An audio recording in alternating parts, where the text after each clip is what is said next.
הרחוב היום מלא גויות, מלא. בארץ ישראל לפי קילו מוכרים אותם.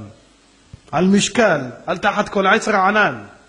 רוסיות, אינדיאניות, קמבודיות, מחרבתאיות, ג'נומיות, לא יודע מה. אל תשאלו מה. פיליפיניות, מלא יהודים נשואים, יש לו ילדים סינים, יפנים. שוואדה, אבא שלך נכנס בקיר? מה קרה לעיניים שלך? לא, זה אשתי פיליפינית. איך פיליפינית? גויה? לא, היא התגיירה. התגיירה? אם היא התגיירה, איך הילדים שלך בלי כיפה? לא, היא התגיירה, אבל היא לא דתייה.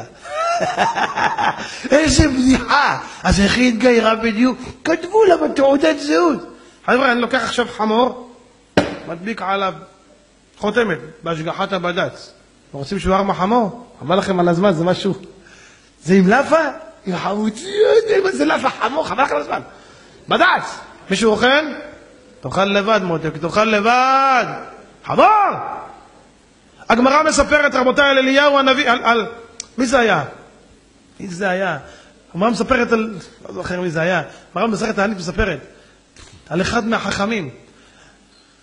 ראה אחד, תפס אחד שהיה עם גויה. הביא אותו לבית הדין, נתן לו 39 מלכות, ריסק לו את העצמות.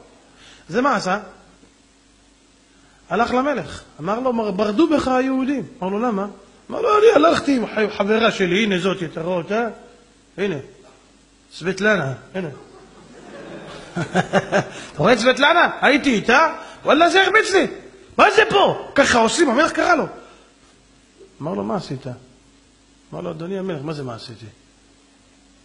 מה עשיתי? בן אדם הלך, תפסו אותו, היה עם חמורה. הוא לא אומר עם סבטלנה, הוא היה עם חמורה. חמורה היה? שבור לו את העצמות. טוב, מה אומרת? חמורים בשרם. כשהוא יצא החוצה, אומר לו, מותר לשקר? הוא אומר לרב, איך אתה שיקרת במשפט, אמרת חמורה? אמר לו, בשר חמורים בשרם. בשר חמורים בשרם. אמר לו, ככה אמרת על הגוי, חכה, אני עכשיו הולך למלך. איך שאמר ככה, לקח בבוט, נתן לו בתוך הראש, הרג אותו במקום. אומרת הגמרא, במקום הרג אותו. שמעתם מה שזה? זה מזעזע. תבינו על מה מדובר, אנשים חושבים רבותיי, הבועל הרמית קנאים פוגעים בו.